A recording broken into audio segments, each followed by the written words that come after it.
कितने बजे तक चला? घड़ी तो है। कितने बजे?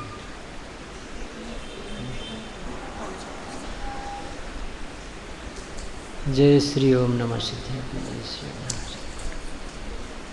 ओंकारं बिंदु संयुक्तं नित्यं ध्यायन्ति योगिनः कामदं मोक्षदं चैव ओंकाराय नमो नमः। मंगलं भगवान् वीरो मंगलं गौतमो गणे मंगलं कुन्दकुन्दार्यो जैनधर्मोऽस्तु मंगलम्। सर्वमङ्गलमाङ्गल्यं सर्वकल्याणकारकं प्रधानं सर्वधर्माणां जैनं जयतु। वन्दितु सर्वसिद्धिं ध्रुवमचलमणोभवं गतिं पत्ति गच्छामि शमय पाह मृडमो सुदुःखेवली गणितं। नमो समय साराय स्वानुभूत्या चकासते चिस्वभावाय भावाय सर्वे भावान्तिरच्छति। आत्मा ज्ञानं स्वयं ज्ञानं ज्ञानादन्यति करोति किं परभावस्य कर्तात्मा मोहोऽयं व्यवहारः।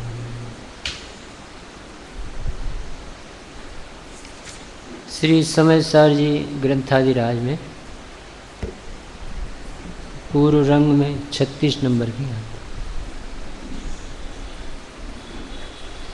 समय सार जी ग्रंथादिराज भागवत शास्त्र भरत क्षेत्र का भगवान, इसकी रचना आचार्य कुंद देव के द्वारा हुई और इसके टीकाकार ने टीका का ही नाम इतना अच्छा लिखा पंडित साहब, आत्मख्याति टीका।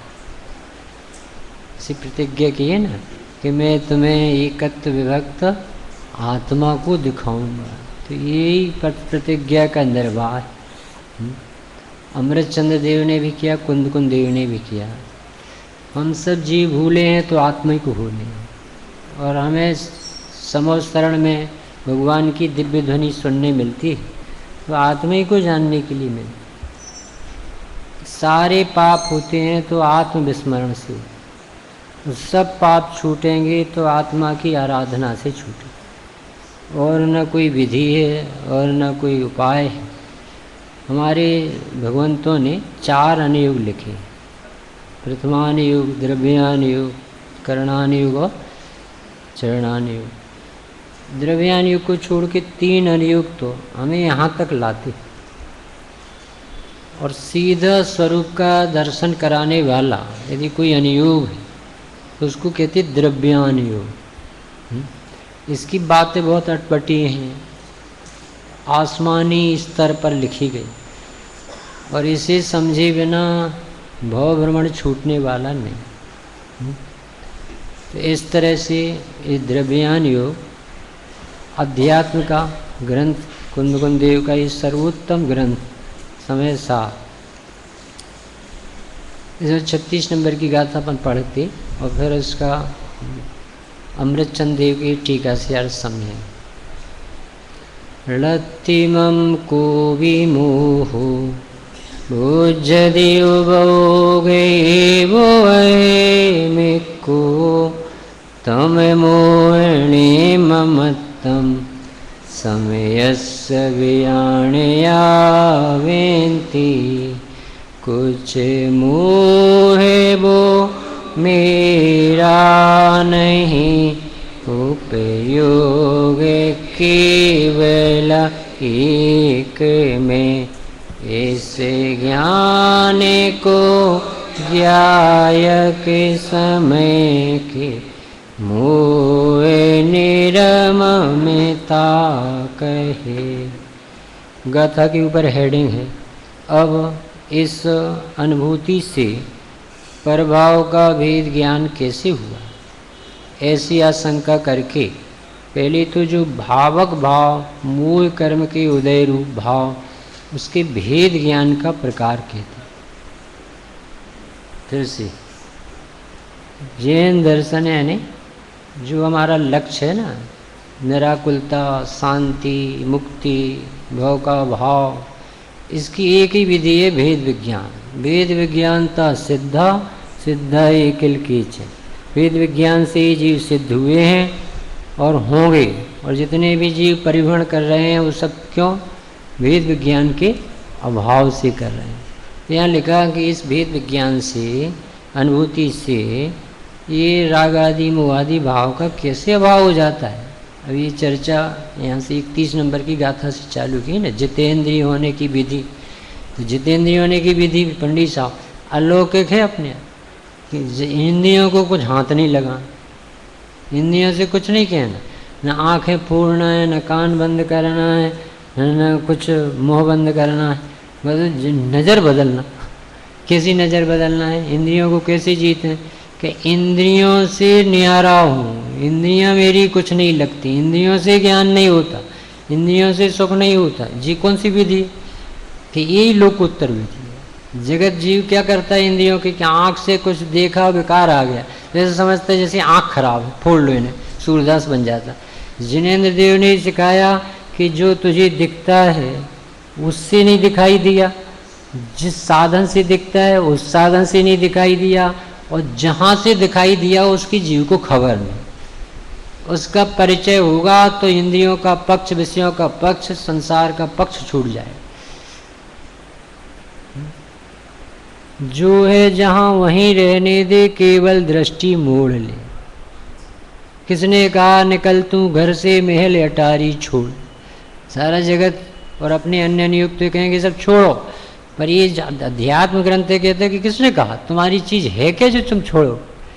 और तुम्हारा आत्मा है जो तुम्हें करना क्या है, जो कहीं चला गया हो तो लाना हो। कुछ अटपटी बात है, सारे जगत से निराली बात है। अब इस गाथा में क्या है कि मोह से निर्ममत होने का उपाय, मोह से रहित होने की विधि क्या है जगत में? कि ये विधि क्या विधि है? कि मोह कुछ मेरा नहीं। जी कौन तरीका है? मैं बीमार हूँ, बुखार आया है, डॉक्टर साहब से कहूँ साहब हाथ देख दो, दवाई दे दो, कि तुझे बुखार है ही नहीं। ऐसा लगेगा जी कैसा डॉक्टर? क्या बिल्कुल घबराना नहीं, तुझे कुछ नहीं हुआ है। ऐसे हमारे आचार्य देव मिले। संसार का भाव कैसे कैसे होगा? दुख कैसे मिटेंगे? राग द्वेष कैसे मिटेगा? मोह का भाव कैसे होगा? आकुलता कैसे मिटेगी? कि वो कह रहे हैं कि तुझे मोह हो तो मिटाएं।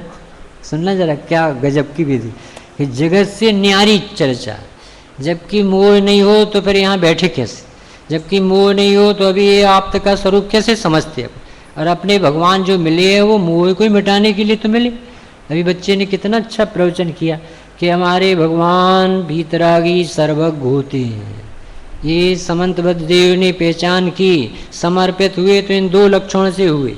कौन से लक्षण पसंद आए उन्हें? भगवान का भामंडल, छत्र चमर, आकाश में गमन, 100 इंद्र के द्वारा बंधनी, परमोधारिक शरीर, ये सब चमत्कार उनको पसंद नहीं कर पाए, खींच नहीं पाए। सिर्फ उनको भगवान के कौन सी चिन्ह पसंद आया? हे प्रभु आप भीतरागी हो और सर्वज्ञ हो। भीतरागता का निर्णय करते ही राग लड़खड़ा जाता है। राग की जो रीढ़ की हड्डी टूटती है, क्योंकि सारा जगत तो राग को धर्म का साधन बना के बैठा है। हमारे भगवान के राग का अभाव हुआ। देख लो जगत में सबसे ज्यादा सुखी है तो भीतरागी भगवान है, पंच परमेष्टि। सुख चाहिए तो ऐसी दशा प्रकट करना है। और हमें भगवान आप इसलिए अच्छे लगते हो कि आप भीतरागी हो। राग में, पराधीनता में कोई सुखी नहीं।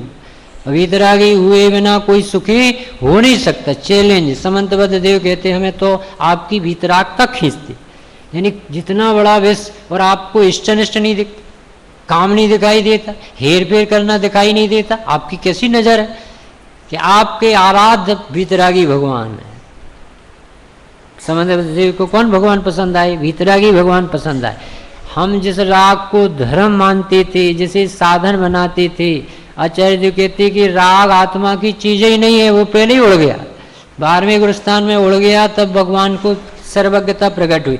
यानी राग साधन नहीं है, केवल ज्ञान। 12वें से सीखो, 4थे से सीखो कि राग की रुचि रहेगी, 4था गुरुस्थान नहीं है। राग रहेगा तो केवल ज्ञान नहीं आएगा, रुचि रहेगी तो सम्यक दर्शन नहीं आएगा। और राग अपना स्वरूप होता तो भगवान की निकल कैसे गया? जो चीज निकल जाती है वो जीव का स्वभाव नहीं होता है, और जो चीज स्वभाव में नहीं होती है वो स्वभाव की प्राप्ति का साधन नहीं होता। पंडित साहब, जो चीज आत्मा में है वो आत्मा की प्राप्ति का साधन है, जो आत्मा में नहीं उससे आत्मा की प्राप्ति का साधन भगवान ने नहीं देखा। भगवान ने चश्मा से आत्मा नहीं देखी, भगवान ने पुस्तक से आत्मा नहीं देखी, भगवान ने आत्मा से आत्मा देखी। अपने पास ज्ञान है, अपने पास ज्ञायक है, ज्ञान से ज्ञायक को देखना, कितना स्वाधीन धर्म। वीतरागता से भगवान को पहचानोगे तो क्या होगा? राग में पक्ष मिट जाएगा कि ये मेरा स्वरूप नहीं है, देखो इनका छूट। और सर्वज्ञता से भगवान को पहचानोगे तो क्या होगा कि सर्वज्ञता से जानते ही क्रमबद्धता आएगी ख्याल में, पूरा विश्व व्यवस्थित दिखेगा, मात्र ज्ञाता दिखोगे, ज्ञान की सामर्थ्य इतनी विकसित होती है ऐसा समझ जाओगे। तो सर्वज्ञता से पहचान करने के लिए सबसे पहले आदर्श रखे। अभी बच्चे ने कितना अच्छा प्रवचन किया कि हमारे भगवान देखो ऐसे होते, सर्वज्ञ होते हैं और भीतरागी होते। अब यहाँ कुछ और ऊपर की बात चलती कि ये भीतरागी और सर्वज्ञ तो हो गए, और हम इनकी रोज पूजन करते वंदना करते हो कहाँ से गए? क्या विधि उनने अपनाई होगी, क्या किया होगा? किसी दूसरे वीतरागी से वीतरागी हुए क्या? किसी सर्वज्ञ को देख देख के सर्वज्ञ हुए क्या? कुछ पढ़ पढ़ के सर्वज्ञ हुए क्या? जो विधि इसमें बता रहे हैं ऐसे वीतरागी हुए, ऐसे सर्वज्ञ हुए। क्या उपाय बताया? मोह कुछ मेरा नहीं, मोह दूर करने की विधि, वैज्ञानिक विधि। मोह हटाने का उपाय क्या है कि मोह से ममत्व हटाओ। मोह हटाने का उपाय क्या है कि मोह से संबंध तोड़ो। दो तरह से चर्चा आती, एक नास्ति परक और एक अस्थि परक। नास्ति से कहें तो गुरुदेव मोह के 4 चिन्ह बताते थे। पंडित साहब जय कुमार 4 चिन्ह बताते थे। देह में हम बुद्धि है, पर में कर्तृत्व बुद्धि है, विषयों में सुख बुद्धि है, और पुण्य में धर्म बुद्धि। जैसे अपने डॉक्टर साहब एकत्व बुद्धि, ममत्व बुद्धि, कर्तृत्व बुद्धि और भुक्तत्व। स्वामी जी ऐसा कहते थे कि देह सबसे ज्यादा निकट कौन है? ये देह अनादि से इसे मिलता रहा, तो सबसे ज्यादा अपनत्व किसमें होता है जीव को? देह में होता है। अहम बुद्धि, ये मिथ्यात्व का चित्त। फिर दूसरा क्या क्या? अब ये जो जीव को कर्तृत्व बुद्धि चलती है ना, तो पर द्रव्य इसकी इच्छा अनुसार कुछ परिणमित हो जाए। जैसे कुत्ता गाड़ी के नीचे चले और चलती हुई गाड़ी पर कब्जा करता है कि मैं चलाता हूँ, ऐसे ही इसकी इच्छा अनुसार जगत में कुछ हो जाए तो इसे एक लाइन खिंच जाती है, ये काम मैं नहीं करता। आवे विकल्प जैसे हो जाए काम वैसा, तू तो अकर्ता ही है, यह मंत्र ना बिसरना, मन सावधान रहना, मन सावधान रहना, पर आए बदले क्षण क्षण, तू इनमें नहीं बहना। प्रति समय देखो बोलने का भाव आ रहा और वाणी निकल रही। अगर यदि आत्मा को भिन्न नहीं जानेगा ना तो नियम से कर्तव्य आएगा। मेरा प्रवचन ये चला, कितने बजे चला? 2:45 बजे से 3:45 बजे तक चले। कुछ ने किया, हमने किया सा। तो तुमने प्रवचन किया तो भाषा क्या करती रही? तुमने प्रवचन किया तो ओंठ तालू क्या करते रहे? तुमने प्रवचन किया तो वाणी का रोल क्या रहा? तुम ज्ञाता हो कि करता हो? कैसा मिथ्यात है, कैसा मोह है, वो दूर हो सकता है तो श्री गुरुओं की शरण में आने से दूर हो सकता है। वो दूर नहीं करेंगे, वो दूर हो, उनका कैसे हुआ वो विधि बताएं। जिन राग देश त्यागा वो सदगुरु हमारा, हमारे गुरु कैसे हैं? जिन्होंने राग द्वेष पर विजय प्राप्त की। कैसे प्राप्त की? ऐसे, मोह को दूर करने की वैज्ञानिक विधि, मोह मेरा कुछ नहीं लगता। बुखार दूर करने की विधि, बुखार मुझे नहीं है। जित समझे में नहीं आती, बुखार है और कहता है कि बुखार नहीं है, है? कि तुझे बुखार हो जाता तो आत्मा पर ज्ञाता नहीं रहता। आत्मा अभी बुखार को जानता है कि ज्ञाता है। दुख होता है तो दुख होता है तो उस दुख का जीव ज्ञाता है कि दुखी है। इसने ऐसा निर्णय दिलाना चाहती जनवाणी। जहाँ हमारा ध्यान नहीं जा रहा था, पंडित साहब वो पढ़ा समाधि तंत्र, तो उसमें लिखा, हे भगवान आपके पास आए तो हमें जो जो दिखता था वो तो सब गायब हो गया, और जो बिल्कुल गायब था वो वही दिखने लगा। जित दिट्ठा उत्पिट्ठा, जित पिट्ठा उत दिट्ठा, यही है मोक्ष मार्ग का चिट्ठा। इसे छोड़कर सब लट्ठम लट्ठा, कुछ दम ही नहीं। इतना बड़ा विश्व ऐसा दिखता था, कितना गजब। यहाँ तो कहते ये चैतन्य चमत्कारी आत्मा देखा तो वो विश्व गायब हो गया, सारी महक खत्म हो गई, उसकी सारी महिमा आत्मा की आ गई। जिसे हम पूरा भूले थे वही हमारे श्रद्धा में बैठ गए। जिस कन्या ने जहाँ जन्म लिया था परिवार में, मम्मी पापा सहेली गुरु सब कुछ दिखता था, जैसी सगाई हुई अब बताओ कितने जन दिखते उसे। पूरा वो परिवार दिखता है जो बिल्कुल नहीं दिखता। जो पूरा दिखता था वो गायब हो गया, और जो बिल्कुल नहीं दिखता था वो पूरा दिखने लगा।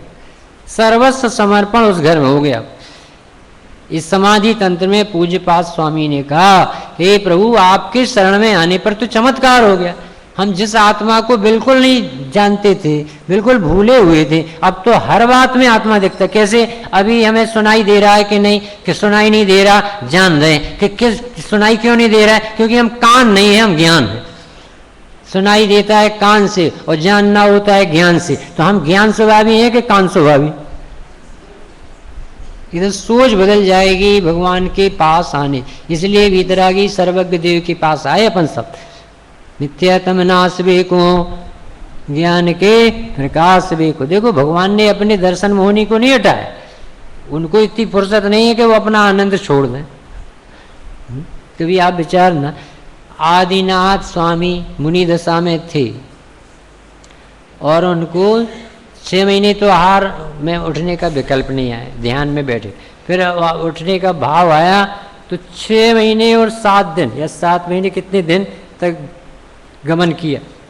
रोज अयोध्या आते थे, समझ लो जहाँ भी जाते हो, और आहार नहीं होता था। एक बार भी उनने अपने अवधि ज्ञान का प्रयोग नहीं लगाया कि देख लेना इतने रोज रोज क्यों बाहर जाते हैं और आते हैं, आहार तो होते ही नहीं। एक बार लगा लो ना, फुर्सत हो जाओ कि भाई जब अभी आहार नहीं मिलना, श्रेयांश राजा को विकल्प आएगा, सपना देखेगा, उस दिन आपके पेट में भोजन जाएगा। तो अब आप परेशान क्यों होते? कि परेशानी आने जाने में नहीं होती, परेशानी औधिक भाव से भी उतनी नहीं होती जितना अपने ज्ञान को दूसरे से जोड़ने में होती। ज्ञान की कितनी कीमत है, बड़े पुरुषों से पूछो। उन्होंने क्यों नहीं लगाया अपने ज्ञान को, अवधि ज्ञान को?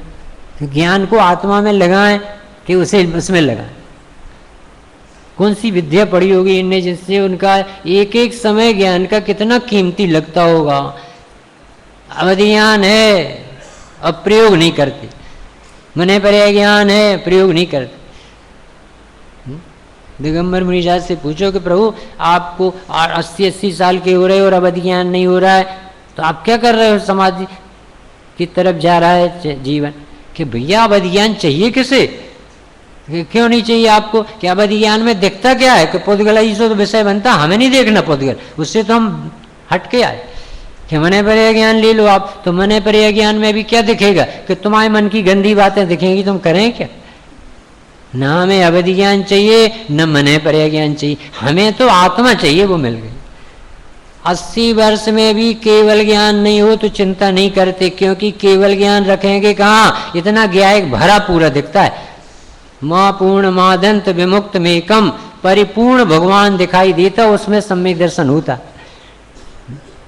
जैसे सुनो भाई, एक नास्ति से कथन है कि परद्रव्य में कर्तृत्व बुद्धि, देह में हम बुद्धि।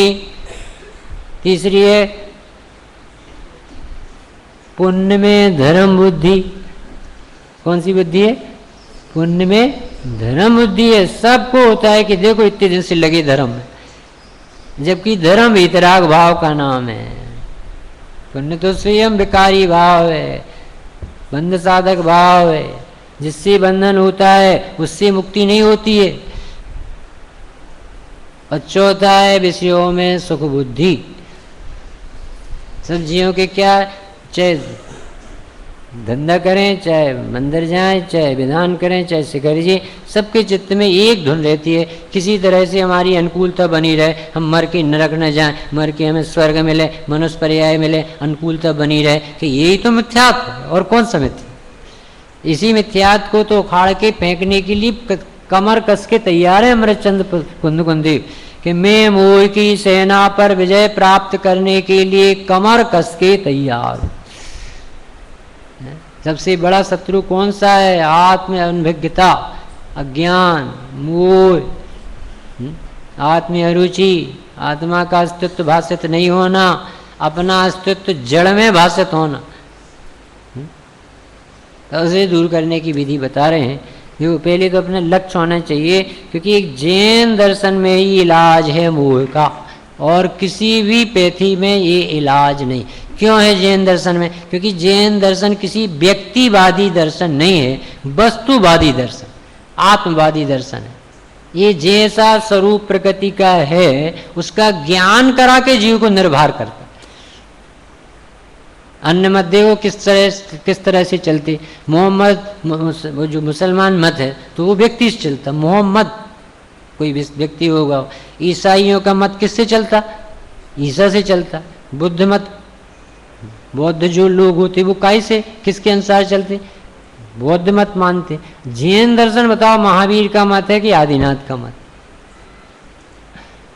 तो किसी भी तीर्थंकर से पूछोगे तो वस्तु व्यवस्था बता। ज्ञान के प्रकाश को आपा पर भासवे को भानुसी, ये भानुसी बखानी, ये वस्तु स्वरूप का प्रतिपादन करती है, जबरदस्ती नहीं करती, किसी को बोझ नहीं लाते। अभी ये शक्कर है, ये मिर्च है, तुम्हें जैसा उपयोग करना हो आपका। ऐसे ये जीव है, ये देह, ये कर्म का उदय है, ये रागादि भाव। अब आपको जैसा निर्णय कहाँ वोट डालना आप जान। हमने अनादि से जहर पिया, कभी अपने आत्मा का आदर नहीं किया, स्वरूप नहीं समझा। भगवान तो हमें अनंत बार मिले, परंतु कभी हमने भगवान को भगवान नहीं समझा। कैसे पता चलता? फिर रखड़ कैसे रहे, इतना भोग कैसे बीत रहा? एक तो अभी नास्ती से बताए, कैसा नास्ती से 4 बिंदु बताए ना। देह में अहम बुद्धि, विषयों में सुख बुद्धि, पर में कर्तृत्व बुद्धि, पुण्य में धर्म बुद्धि। ये नास्ती से कहा, ये मिथ्यात्व के चिन्ह है अपने। अब अस्थि से देखो, आत्मा भगवान नहीं लगना, इसका नाम मोह है। आत्मा का आनंद भोगना नहीं आना, इसका नाम मोह है। आत्मा के अकर्तृत्व शांत रस ज्ञाता रस को नहीं पीने का नाम मोह है। अस्थि से देखो, अब इसमें अस्थि से नास्ति से 2 ही बातें इस गाथा में आई। कुछ मोह है वो मेरा नहीं, उपयोग केवल एक में। इस ज्ञान को ज्ञायक समय के, मोह नेरे ममता कहे। जो यह जाने कि मोह मेरा कोई भी संबंधी नहीं है, एक उपयोग ही मैं हूँ, ऐसे जानने को सिद्धांत के धनी, स्वपर स्वरूप के वेत्ता, अध्यात्म विशारद, शास्त्री, डॉक्टर, कितनी उपमाएं दें हम अपने ज्ञानी भगवंतों। सिद्धांत के पारखी, स्वपर के वेत्ता, जानने वाले, मोह से निर्ममत होने की विधि कहते, मोह छूटने का उपाय बताते। अन्ना जी ने बताया एक बार उदाहरण कि हमें मित्र लेने आता था जब हम अपने दक्षिण जाते थे। एक बार नहीं आया तो पहुंचे उसी के घर। क्यों भाई इतना उदास चेहरा, क्या हो? बोलने तैयार नहीं। अरे हो क्या गया, बोलो। सब कुछ नहीं, मरने वाला हूँ। हो क्या गया, मरने कि मुझे कैंसर हो। अरे इतनी सी बात और इतना चेहरा उतार ली। सब गजब करते, कैंसर हुआ है और आप कहते इतनी सी बात, सब प्रोग्राम कैंसिल हो गए। अरे इतनी सी बात है, हम बता रहे बहुत सरल उपाय है, अपने महावीर स्वामी ने बताई वही बात बता रहे। क्या है कैंसर को मिटाने का उपाय? कि तुझे कैंसर नहीं हुआ है। डॉक्टर कह रहे थे वो रिपोर्ट झूठी है क्या, हम वेदन कर रहे हैं वो रिपोर्ट झूठी है क्या? कि भाई साहब यदि डॉक्टर सही होते तो उसे सम्यक दर्शन होता, यदि तू सही होता तो तुझे सम्यक दर्शन होता। महावीर को सम्यक दर्शन है, कुंद कुंदेव को। उनने देखा है कि तुझे कैंसर हो ही नहीं सकता, पड़ोसी को हुआ है और तू रो रहा। अभी ट्रेन में चले जा रहे थे तो एक लड़का बहुत जोर जोर से रो रहा था, बहुत जोर से। तो एक वृद्ध माँ ने कहा बेटा हो क्या गया है, और जोर से रोने लगा। कोई पूछने वाला मिल गया तो हाथ फेरा बाल पे कि बेटा हो क्या गया, कि और ज़्यादा हिलोरे ले जैसे कोई अपना मिल गया हो तो और अपने दुख मटाए। तो बेटा मैं हूँ ना, अपनी मत समझ ली, बता तुझे हो क्या गया? कि मम्मी मैं गलत गाड़ी पे बैठ गया जी, मुझे जाना था शिखर जी, मैं बम्बई जाने वाली गाड़ी में बैठ या जयपुर जाने वाली गाड़ी में। अरे इतनी सी बात, गाड़ी बदल लेना। तो यही तो हमारी जनवाणी माता बता रही, इतनी सी बात है, अपनी दृष्टि बदल ले। और कौन सी बात है, वहाँ वो मम्मी मिली थी, बेटा घबराना नहीं, तुझे नहीं हुआ है ना रो।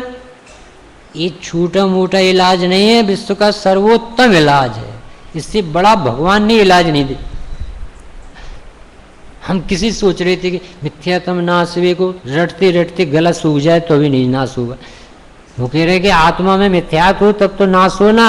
आत्मा को नहीं जानने में मिथ्यात होता है, आत्मा में मिथ्यात कहाँ होता? आत्मा में तो आत्मा होगी कि आत्मा के अलावा और कुछ हो। इसे विज्ञान घन भी कहते जाते और इसमें मिथ्यात भी कहते। तो फिर मिथ्यात नहीं है तो क्यों लिखा शास्त्र कि भैया मिथ्यात है, परंतु परिणति में मिथ्यात है, स्वभाव में मिथ्यात नहीं। कहाँ है मिथ्यात गुलाब चंद जी पंडित साहब? मिथ्यात नहीं हो तो फिर इतनी जनवाणी काहे के लिए लिखी? संसारी जीवनाम भाव मरणो टालवा करुणा करी, करुणा करिए कि नहीं? उनको अपने कष्ट देख करके आंख में आंसू मुनिराजों के आ जाते कि ये जीव भविष्य में कष्ट कैसे सहेगा। अपनी दशा देख करके उन्हें दुख हो जाए और अपन मस्त घूम रहे। तो मोह तो है, परंतु बहुत बड़ी बात कह रहे कि तुझे तो नहीं है। अरे हमारे मोह नहीं है कि यहाँ तुझे नहीं है मोह, और मोह नहीं है तो फिर इलाज किसके लिए करवा रहे कि तुझे मोह ये है नहीं है, यानी तू आत्मा नहीं मानता, इसका नाम मोह है। नहीं समझ में आया? मोह तो है, पर जिसे आत्मा कहते उसमें मोह नहीं, जिसे आत्मा ही नहीं कहते समय सार में, जिसका नाम आत्मा नहीं है, एकत्व विभक्त से भिन्न है जो पर्यायती, उसमें पर्याय में मोह है। तो पर्याय तो कितनी देर की होती है? एक समय की होती। तो मोह हटाना पड़ेगा कि हट जाएगा? कैसे हट जाएगा? है? अपने आप चला जाएगा। कितना गजब, ऐसी भगवान मिलना कितना दुर्लभ है। ये भगवान मिलना दुर्लभ। जब 14-15 गाथा लिखी तो उन्होंने कहा साहब अबद्ध है, अस्पर्शित है, अनन्य है, नियत है, अविशेष है, असंयुक्त है। क्या कह रहे साहब? उमा स्वामी जी कह रहे अनादि संबंधी से बंधे हो, ऐसे ऐसे उदय जा रहे हैं, 4 गति में भटक रहे। वो 10-10 अध्याय लिख रहे और मुक्ति का उपाय बता रहे। आप कह रहे अबद्ध है, अस्पर्शित है, तेरी गति नहीं, तुझमें राग द्वेष नहीं, तुझमें कर्म छू नहीं सकता, ये क्या बता? तो उन्होंने कहा कि साहब कर्म से तो हम बंधे। हमने उमा स्वामी से पूछा, वो भी सत्य महाव्रत के धारी, झूठ तो बोलते नहीं, कि हाँ बंधे तो हो पर बंधन में बंधन है, तुझे बंधन नहीं है। तो बंधे है कि नहीं? कि बंधन है ना संयोग में। तो फिर आत्मा कहाँ है बंध अबंध? कि तू स्वभाव के समीप जाके देख तो एक बार।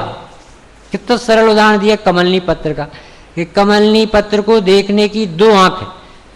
एक तो उसे संयोग से देखो तो वो पानी में डूबा दिखाई देता है, एक उसके रूखे स्वभाव की तरफ जाके देखो तो कमलनी पत्र कैसा दिखेगा? उसे जल ने स्पर्श भी नहीं किया। इसी तरह से अपनी वर्तमान पर्याय में आचार्य देव जब ज्ञान कराएंगे करणान युग से भी अन्य युगों से, तो ये कहेंगे तेरी पर्याय में बहुत भयंकर रोग है मिथ्यात, और ये इसका फल बहुत बुरा है, निगोद ले जाने वाला।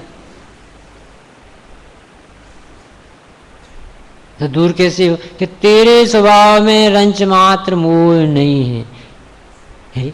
एक ही द्रव्य को देखने की दो आंखें चाहिए, एक द्रव्यार्थिक नय की चक्षु और एक पर्यायार्थिक नय की चक्षु। पर्यायार्थिक नय से देखोगे तो आत्मा में मोह भी दिखेगा और मोह का भाव से सम्यक्त भी दिखे, और द्रव्य स्वभाव से देखोगे तो ना आत्मा सम्यक दृष्टि है और न मिथ्या दृष्टि। दो चश्मे हो गए ना वैसा, एक स्वभाव को देखने की आंख और एक स्वभाव के बाजू में रहने वाली पर्याय को देखने की। अब जो गड़बड़ी होती है वो कहाँ होती है? नहीं मानने में, नहीं जानने में और नहीं अनुभव करने में। कहाँ गड़बड़ी होती है? मानने, जानने और अनुभव करने में। स्वामी जी से जब युगल जी बाबू ने लिखा ना कि जब तक गुरुदेव आप इस दिगंबर दर्शन में नहीं आए थे तब तक इस आत्मा को शुद्ध नय से शुद्ध कहा तो जाता था। इसे लिखा ना चैतन्य की चहल पे कि इस आत्मा को शुद्ध नय से कैसा कहा जाता था? शुद्ध कहा तो जाता था मगर माना अशुद्ध ही जाता था। और आपके आने पर एकदम क्रांति आई, एकदम सोच बदल गई, एकदम वही लाइनें पढ़ी, इस नय से आत्मा अशुद्ध है, इस नय से शुद्ध, ऐसा दो नय लिखी थी। तो इस नय से ऐसा, इस नय से ऐसा पढ़ते थे, पर अपने दिमाग में नहीं आता था कि करें क्या। हम अपने को ऐसा मानते थे हम शुद्ध भी हैं और अशुद्ध भी। तो श्रद्धा के हमने दो स्केल बना रखे थे, दो होते नहीं कभी। एक सती के दो पति होते नहीं कि वो अपने को इस पति को भी माने उस पति को भी माने। तो फिर गुरुदेव ने क्या किया होगा? पर्याय में अशुद्धि थी है, कौन कहता कि नहीं नहीं तो इस संसार का ही का चल रहा। राग से जग में रुलू मिली सरागी देव वीतराग भेंटो अबे, ये राग नहीं होता तो फिर यहाँ मंदिर जी में क्यों आते अपन? ये सब शिविर में क्यों अपने ज्ञान के सदुपयोग करने के? परिणति में राग ना हो तो ये कोई पागल खाने की दुकान नहीं। इलाज तो होता पागल का, पर मेंटल हॉस्पिटल है, वो वाली हॉस्पिटल नहीं जो संसार में चलती। तो क्या है? भ्रम की बीमारी है। क्या है भ्रम? कि जीव को अपने ज्ञाता स्वभाव की बात खबर नहीं, इसने अपने को अनादि से देखा है तो पर्याय से देखा, जिसको प्रवचन सार में लिखा पज्जय मूढ़ा ही पर समय। पर्याय मूर्ता का महाभयंकर रूप। और पर्याय मूर्ता किसी लिखा भाई समान कि जितनी भी जगत की वस्तुएं भी सब अर्थ जितने हैं वे सब द्रव्यात्मक हैं, द्रव्य सब गुणात्मक हैं। द्रव्य और गुणों से पर्याय होती है, और इसे द्रव्य गुण से पर्याय नहीं दिखती है, इसे पर्याय तो दिखती है परंतु जब आत्मा नहीं दिखता तो पर से दिखती। आप प्रैक्टिकल करके देख लेना कि रसगुल्ले खाते हो, गुलाब जामुन आइसक्रीम खाते हो, गन्ने का रस पीते हो तो आपको आनंद गन्ने के रस से आता दिखता है, आत्मा से दिखता नहीं। क्यों नहीं दिखता है? क्योंकि जीव को आत्मा दिखे तो गन्ने के रस से नहीं दिखे। समझ में नहीं आया कि जीव को अनादि से कौन सी दृष्टि है? पर्याय दृष्टि का रोग है। पज्जय मूढ़ा ही परेशान। पर्याय मूढ़ता, पर्याय संबंधी अविवेक। तो पर्याय संबंधी अविवेक यानी पूरा अविवेक। जैसे इकाई का ज्ञान सही नहीं है, उसे आगे की संख्या से क्या, जो एक का नोट नहीं जानता और वो कहे मैं करोड़पति हूँ, पागल है। एक करोड़ का आसामी नहीं हो सकता, इसे तो एक का नोट भी समझ में नहीं आता। ऐसे ही जैसे एक समय की पर्याय भी पर से होती दिखती है, जहां से होती वहां से नहीं दिखती है। यानी इसे न पर्याय की खबर, न गुण की खबर, न द्रव्य की खबर। पूरा जो 80 गाथा में लिखा है कि पर्याय भगवान के द्रव्य गुण पर्याय के समान अपने को जब तक द्रव्य गुण पर्याय से नहीं जानता तब तक इस जीव के मोह चलता। तो मोह है कि नहीं? मोह तो है, तो कहाँ? अंधकार है कि नहीं? है। सूरज के सामने कहाँ? तो कहाँ है अंधकार? जब सूर्य का अस्तित्व नहीं देखते हो तब अंधकार दिखता। इसी तरह से मोह है कि नहीं हो तो ये चार चार अनुयोग किस लिए मिले, भगवान की दिव्य ध्वनि किस लिए गरज रही है, ये सब मिथ्यात्व के रोग को दूर करने के इलाज चले ना। मिथ्यात्म नाश वे को ज्ञान के प्रकाश वे। अब वो कहते हैं कि मोह कुछ मेरा नहीं। ये बातें तो ऐसी लगती जैसे कोई कहाँ से बोल रही, मोह कुछ मेरा नहीं लगता। नहीं साहब, मोह नहीं है तो फिर यहाँ आए काहे कुल? हाँ, वो तत्व हम बताना चाहते हैं जैसे हम देख रहे हैं, हमें अनुभूति हुई है। हम यहाँ जब आते आत्मा को देखते हैं तो यहाँ आत्मा में हमें ज्ञान आनंद तो आता है, पर यहाँ मोह नहीं दिखाई देता। मोह नहीं दिखाई देता यानी न कर्तृत्व आता, न शरीर दिखता, न पुण्य में उपाधि बुद्धि दिखती, न विषयों में सुख बुद्धि दिखती। कब? जब हम आत्मा को अनुभवते हैं।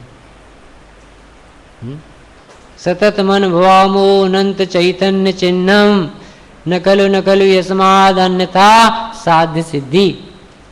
बताओ, आप बताओ कि मुनिराज कैसे चलते हैं? ईरिया समेत चलते हैं कि नहीं? और मुनिराज कहते हैं हम 24 घंटा आत्मा हैं, आत्मा का अनुभव करते, हम चलते ही नहीं। अब मुनिराज की बात माने की तुम्हारी बात, और तुमने भी शास्त्र पढ़कर कही है और वो भी आत्मा पढ़कर कह रहे हैं। वो कहते जो जो दिगंबर संत होते हैं, वितरागी होते हैं, राग के परिहार के लिए गमन करते हैं, वो देख के चलते हैं। और इस समय सार में कह रहे हैं कि हम आज तक चले ही नहीं, हम आज तक बोले नहीं, हमने ग्रंथ लिखा ही नहीं, हमने कभी आहार लिए ही नहीं। आत्मा आहार लेता तो मर जाता, चलता तो जड़ बन जाता। पढ़ो तो आप, ये कोई दूसरी एंगल है जो कभी जीव ने सुनी नहीं। मोह कुछ मेरा नहीं ऐसी बताते हो जैसे है ही नहीं है ना। तुम देखो पहले तो बाबूजी का जो बता रहे थे कि वो कह रहे थे कि हे गुरुदेव, जब आप इस जैन दिगंबर मत में आए तब आपने हमें पढ़ना सिखाया कि आत्मा शुद्ध ही है, शुद्ध को नहीं देखना शुद्धि है। आत्मा शुद्ध नहीं, आत्मा शुद्ध ही है। शुद्ध स्वभाव को शुद्ध स्वभाव नहीं देखने का नाम अशुद्धि। वो अशुद्धि नहीं देखने में हुई, आत्मा में हुई कि नहीं देखने में हुई। बहुत ही गजब का मार्ग है भाई। कभी कल्पना नहीं कि जीव ने कि इस तरह से भी सोच सकते हो। 8-8 वर्ष के लड़कों को केवल ज्ञान हो जाता। कैसे हो जाता हो? कि आत्मा है ना। नरक की प्रतिकूलता में भी सम्यक दर्शन हो जाता। कैसे हो जाता हो? कि प्रतिकूलता बाधक नहीं है ना, वहाँ भी आत्मा है, वहाँ भी रुचि कर सकता है, वहाँ भी उसका ज्ञान है, वहाँ भी वो जीव निर्णय ले सकता है, वहाँ भी जीव अंतर्मुख हो सकता है। वही कोई उदय बाधा नहीं डाल रहा, संयोग बाधा नहीं डाल रहे, काल बाधा नहीं डाल रहा, कोई नहीं रोक रहा कि आत्मा ना देखो। हमने स्वयं आत्मा नहीं देखी। आपे में जब तक की कोई आपे को पाता नहीं, मोक्ष के मंदिर तलक हरगिज कदम जाता नहीं। पढ़ो, कितना पढ़ते हो भाई? पढ़ना तो सही है। वेद या पुराण या कुरान सब पढ़ लीजिए, आपे को जाने बिना यह सुख कभी पाता नहीं। हिरण खुशबू के लिए दौड़ा फिरे जंगल के बीच। देखो अज्ञान कितना बुरा पाप। सुगंधी कहाँ है? नाभि में। और कहाँ मानता है? जंगल में। अब भागा फिरता है राजू भाई, कहाँ भागा फिरता है? कितनी अच्छी सुगंधी आ रही, कितनी अच्छी सुगंधी आ रही। सुगंधी कहाँ है? स्वयं के पास। और खोजता कहाँ है? उसके बारे में तो ऐसा लगता पागल है, और अपने बारे में ऐसा लगता बहुत चतुर। ये जो संग्रह कर रहे हैं काय के लिए कर रहे हैं? कि सुख है। इतने बड़े महल बना रहे, काय के लिए बना रहे? कि आत्मा को चिटिंग दे रहे कि आत्मा में सुख नहीं है, महल में सुख।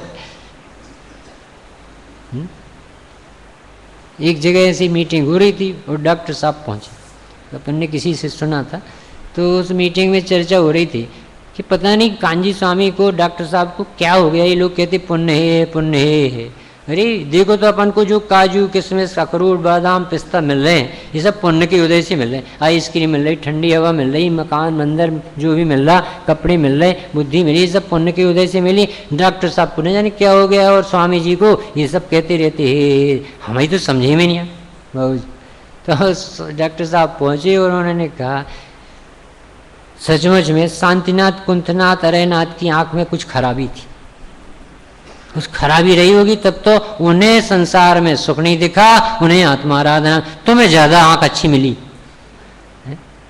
अरे जो संसार विषय सुख हो तो तीर्थंकर क्यों त्यागे, काहे को शिव साधन करते, संयम सो अनुरागे। ये मुंह में जैसे सर्प काट खाता है ना, तो वो कड़वी नीम भी मीठी लगती है क्योंकि जहर चढ़ा है। इसी तरह से जब तक जीव आत्मान्विज्ञ है तब तक ये कह रहा है कि विषय जोड़ो, विषय जोड़ो, संग्रह करो, खूब पैसे जोड़ो, खूब प्रसन्न रहेंगे, सुखी रहेंगे। शरीर स्वस्थ रहेगा तो अपन सब सुखी रहेंगे। एक अमर फल की याद कथा आ रही है अभी कि भरथरी की कथा सुनिए। भरथरी राजा था और उसको किसी संत ने एक अमर फल दे दिया, भाई साहब ये आप सेवन करो, राजा प्रसन्न अच्छा रहेगा, स्वस्थ रहेगा, तो हमारे शासन अच्छा चलेगा, राज्य अच्छा चलेगा, आप इस अमर फल का सेवन, आपकी अच्छी हो, स्वस्थ उम्र रहेगी, बढ़िया रहो। तो उसे सबसे ज़्यादा प्रेम था अपनी रानी से, तो उसने कहा ये स्वस्थ रहेगी तो हमें भूख का साधन बना रहेगा, हमारी साथ देगी। और रानी को सबसे ज़्यादा प्रेम था कोतवाल से, जो अटेंडेंस उससे लगाव था और उससे अनुराग कि तुम खा लो और अच्छा रहेगा। और कोतवाल का प्रेम था वेश्या से, तो वेश्या के पास चला गया कि तुम इसका सेवन करो, हम तो ऐसे हैं जैसे हैं, तुम स्वस्थ रहना चाहिए। और वेश्या का प्रेम था राजा से, तो वो अमर फल कहाँ से घूम के कहाँ गया, राजा के पास। और जैसे ही अमर फल को देखा तो राजा को आश्चर्य पड़ा कि ये किसी नाच के कहाँ से आया होगा, पूरा पता लगाओ, प्रधानमंत्री से लेकर लिपिक तक कहाँ गड़बड़ी चल रही। पता चला कि कोई किसी को स्वार्थ जितना चाहता वो स्वार्थ से चाहता, सचमुच में कोई किसी को नहीं चाहता, सब पागल है जगह। तो उसे बैराग आया, उसने दीक्षा ली। ऐसा संसार है, हम किसके लिए मर रहे हैं हमें पता ही नहीं, अंधेरे में बैठे हम जो सोच बैठे हैं, भगवान उसको सब कट्टस लगाते कि तेरी बुद्धि ठीक नहीं। एक आत्मा आराधना के लिए मनुष्य पर्याय मिली है और कोई लक्ष्य बनाना ही नहीं चाहिए इस पर्याय में। और अपने लक्ष्य बहुत डिस्टर्ब हैं, सैकड़ों समस्याएं खड़ी कर ली हैं और आया था आत्मा एक समस्या के समाधान की। वो समस्याएं तो सब मूल समस्या एक तरफ रह गई और अपन छोटी छोटी समस्या निपटाने में लगे रहे। तो अस्थिपरक उपाय क्या है भाई साहब? ये नास्तिपरक अपन ने सुना कि इसमें अहम बुद्धि, इसमें कर्तव्य, इसमें सुख बुद्धि, पुण्य में धर्म बुद्धि। अब देखो सबसे बड़ा मिथ्यात्व का चिन्ह ये बता रहे हैं कि तुम आत्मा को आत्मा नहीं मानता है, अपने को नहीं जानता है, अपने में हम नहीं आता है, अपने में सुख बुद्धि नहीं, अपने में अकर्ता स्वभाव से परिचय नहीं, भेंट नहीं, अपने को तो राग द्वेषी मान लिया। अब तेरा कल्याण हुआ कैसे? राग द्वेष है पर तुझे नहीं है, तेरी परिणति में कुछ अंतर है, समय सार सुन। राग द्वेष नहीं हो तो फिर निषेध किसका करेंगे, किसके अभाव के लिए बैठे? आश्रव निरोध है संभरा, आश्रव का निरोध हो तो संभर हो। तो जब आश्रव ही नहीं है तो निरोध काहे का करोगे? आश्रव तो है पर भगवान आत्मा में आश्रव नहीं, तो भगवान आत्मा में संभर नहीं लाना है। परिणति में आश्रव है, परिणति में संभर आए। बहुत ही गजब की बात है भाई साहब। ये कुंद देव ना होते तो भरत क्षेत्र का सूरज अस्त हो जाता। जैसे अपन भजन में गाते ना स्वामी जी को, पूज्य गुरुदेव ना होते तो आज क्या होता, सत्य दर्शन का सूर अस्त हो गया होता। ऐसे यहाँ लगा कि कुंद देव ना होते, समय सार ना होता, अरे द्रव्यार्थिक नय ना होता, शुद्ध नय ना होता, अध्यात्म ना होता तो भरत क्षेत्र के जीव कितना कर पाते? 3 अनुयोग से थोड़ा बहुत सिमट पाते। सच्चे देवसास गुरु के पास आते, पूजा पाठ करके लौट जाते, थोड़ी व्रत उपवास करते, साधना सदाचार की बनाते, स्वर्गों में जाने की बुकिंग होती, नरक नहीं जा पाते। प्रथमानुयोग पढ़ते, शांति से नमोकार मंत्र भी पढ़ते पढ़ते जा सकते थे, पर आत्मा जाने बिना फिर मरना पड़ता। जो विमान वासी उठाए सम्यक दर्शन ऊपर जाते फिर नीचे आते, और पर कितना निराश होता कि वहां जो स्वर्ग में बैठा देव है वो अवध ज्ञान से ये देखता है कि मुझे गर्भालय में जाना पड़ेगा, ये तो बहुत गंदी जगह है, मैं नहीं जा सकता। तो इतने परिणाम बिगड़ते हैं, वो कहते हमें नहीं जाना नहीं जाना। और तहते चय था वर्तन धरे, एक इंद्रिय पर्याय में जाते। अब एक इंद्रिय से निकालो साबु से, एक इंद्रिय से निकालने की ताकत है किसी में? वो उपदेश सुनने लायक रहा? कब तरस होगा? भी स्वामी जी की वहाँ थे देवलाली में 14-15 गाथा के ऊपर सीढ़ी चलती थी। गुरुदेव श्री बोले कि बंगले में थे और बोले ये क्या है? चौपाटी समुद्र दिखता था वहाँ से। तो ये बगला, बोले ये कितना दौड़ता होगा? कि ये बगला 2-2 मील 2-2 कोस तक जाता है। काहे के लिए? मछली पकड़ने के लिए जाता है। अरे रे, गुरुदेव बोले उसमें, अरे रे ये कब मनुष्य हो पाएगा, कब जैनी होगा, कब इसे जिनेन्द्र देव सास गुरु मिलेंगे, कब इसके सदबुद्धि काम आएगी, कब ये आत्महित के बारे में सोचेगा, कब सोचेगा कि मैं देह से भिन्न, कर्म से भिन्न, राग से भिन्न, गुणवेद से भिन्न भगवान हूँ, कब सोचेगा? अरे रे क्या होगा इसका? ऐसा देख के आंख बंद हो गई। अपन को समझ में नहीं आती अपन कितने निकट है मोक्ष के। इतने निकट है कि एक आंख बंद करें, एक आंख यानी अपने एंगल बदलें थोड़ा सा दृष्टिकोण, तो एकदम आत्मा अनुभव में आ जाए। पर्याय से पार देख ले आप स्वयं भगवान।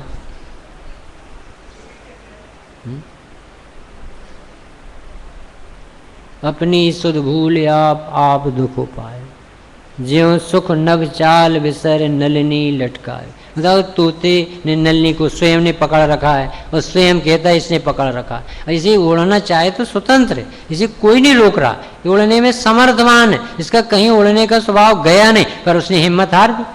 ऐसे ही इस जीव ने अभी भी, अपन डॉक्टर साहब से सुने शक्तियों के बारे में सुना है अपन ने वहाँ दिल्ली में, भैया तो शक्ति पुंज अचिंत शक्ति स्वयमेव देवस चिन्मात्र चिंता मणि रेश अस्मात् सर्वार्थ सिद्धात्मतया विदत्ते ज्ञानी किमनस्य परिज्ञ। ज्ञानी को जरूरत क्या है? जिसके हाथ में चिंतामणि रत्न हो वो सोचेगा कि टिफिन लेके चलो, कि बिस्तर लेके चलो, कि टिकट कटाओ। चिंतामणि रत्न से कहने भूखन कराओ तो वो चिंतामणि टिकट लेके आ जाएगी। चिंतामणि रत्न से कहेंगे भोजन परोसो तो भोजन परोस देगा। चिंतामणि रत्न कहने यहाँ कमरा नहीं मिलता, एक कमरा बनाओ सोने का, तो वो बना देगा। अपन काय को चिंता करें? चिंतामणि रत्न है ना हर समस्या का समाधान। ऐसे ही तुम्हें क्या चाहिए? आत्मा है ना, सर्वगुण संपन्न तत्व है, इसमें मोह नहीं है। ये कह रहे हैं, ये कौन कह रहा है? जिनका मोह चला गया, अनुभूति करके कह रहा है कि मैंने वेद विज्ञान से जब अपने को देखा तो ये जो पर्याय से न्यारा आत्मा देखा, यहाँ तो मोह हो कुछ नहीं, यहाँ तो आनंद ही आनंद। देखा जब अपने अंतरी को कुछ और नहीं भगवान हूँ मैं। अभी भगवान हो गए अपन कि कब नहीं है, हमें ये समझा दो। देखा जब अपने अंतरी को कुछ और नहीं भगवान हूँ मैं, पर्याय भले ही पामरे हो, पर्याय में भले ही मोह रागे हो, अंतर से वैभवान हूँ मैं, देखा जब अपने अंतरे को। अभी सबके चित्त में देखो परिणति में कलुषता होती है, ज्ञान उसे जानता है, अभी कलुषता दूर भी नहीं हो सकती। समय पे भूख लगती है, समय पे नींद आती है, समय पे तकलीफें होती हैं, ये सब होगा। आचार्य जो कह रहे एक काम करो तुम कि इन सब की स्थितियों में जानने वाले तो बनो, एक बार कसम तो खा लो कि ये सब होगा, हम इसे इससे न्यारे बैठ करके इसे जाने। थोड़ी सी मेहनत एक पर्याय में अपन कर लें तो हमेशा हमेशा के लिए निहाल हो जाएंगे। अपन आत्मा भूले, भगवान हमें प्रतिज्ञा करके बैठे हम तुम्हें आत्मा दिखाएं, एकत्व विभक्त आत्मा दिखाएंगे। क्यों दिखाएंगे साहब? यही देखने लायक। वो कुछ मेरा नहीं, आपको देखो कितना सा काम सौंपा भाई साहब, जो यह जाने जाने यानी श्रुत से जानो, ज्ञानी गुरु से सुनो, निर्णय लो, वो किसी की उधार बात नहीं, अपने अनुमान ज्ञान में लाओ, अनुभव करके दो। ऐसे नहीं जानो कि किसी ने कुछ भी कपोल कल्पित कल्पना की। ये अनुभूति संपन्न गुरु अपने सामने बैठे, ये कह रहे हैं मुझे अतीन्द्रिय आनंद आता है, आनंद का झरना झरता है, मैं अपने अनुभव से बताता हूं, कोई कल्पना की बात नहीं। अच्छा उनकी नहीं मानो तो मैं जनवाणी में भी यही लिखा मिलेगा कि एक द्रव्य दूसरे द्रव्य रूप नहीं होता, जगत में विश्व में एक आत्मा नाम की वस्तु है जो ज्ञान आनंद से भरचक समुद्र है और उसका स्वभाव कभी उससे छूटता नहीं है। पर द्रव्य इसके संयोग में रहते हैं, आते जाते हैं, आत्मा का स्वभाव ज्यों का त्यों हरा भरा रहता। परमागम का सेवन करो, युक्ति का अवलंबन लो कि जिसमें जो धर्म होता है वो अनादि अनंत होता है कि कभी कभी होता है, और जब है तो प्रकट क्यों नहीं हो, तो आपको गर्व आएगा कि अरे भगवान कैसे मिल गए। प्रभु आपने के ज्ञायक बताया, त्यों लोक में नाथ अनुपम जताया। यही रूप मेरा मुझे आज भाया, महानंद मैंने स्वयं ही में पाया। जैसे कर्तत्व टूटता है, जैसे एकत्व टूटता है, ममत्व छूटता है, सुबुद्धि छूटती है, ज्ञातत्व जगता है तो आनंद आता है। भ्रम था, पता नहीं चश्मा कहाँ गया कहाँ गया, कहाँ ढूंढते फिरते थे। और एक व्यक्ति ने कहा कि देखना ये गाथा क्या है, गणतिक मम को भी मोह, कि दिख रहा है कि नहीं, यहाँ दिख तो रहा, तो चश्मे से दिखता था ना, तो चश्मा है कि नहीं, तो देखा तो कहाँ मिला, जहाँ था वहीं मिला। ऐसे ही ज्ञान था ना, जहाँ था वहीं मिल गया, कोई कठिन बात ही नहीं थी, बस सिर्फ भूल गया था जीव के मैं मूर्ख चंद हूँ ऐसा मान चुका। अपने को सारे लोग रागी देसी मोही माने बैठे, और समय सार कहता है कि सब जीव ज्ञानानंद स्वभावी हैं, राग देश मोह परिणति में होता है। एक समय की पर्याय के नाम है राग देश मोह क्रोध मान माया लोभ हर्ष रति अरति। ये जीव के त्रैकालिक स्वभाव नहीं है, इसलिए सुनकर के प्रसन्न हो जाना चाहिए। ऐसी गाथा कलश लिखे पंडित साहब इसमें कि अब तो प्रसन्न हो जा कि तेरा पीड़ा पूरा है बेटा, तू काय को रो रहा है कि नहीं हमें पीड़ा चाहिए, कि जे है ना पूरा, फिर रोता रहता है, फिर कह रहा पीड़ा पूरा है ना हमारा पीड़ा, हमारे तो देख तो ये है ना, रोना बंद नहीं करता, देखता है। ये कह रहे कि तू पूरा ज्ञाता है, आत्मा है, तेरा स्वभाव कहीं गया नहीं, देह रूप हुआ नहीं, कष्ट किस बात। जो ये जानेगा, अब इतनी जगत के 7 अरब लोग हैं, मनुष्य हैं, जो ऐसा जानेगा कि ये मोह जो है वो नहीं है, फिर से कह रहे जो मोह है वो नहीं। कैसा नहीं है कि जो मैं कहता था कि मेरा मकान है, मेरा नहीं है, मत तो छूट जाएगा।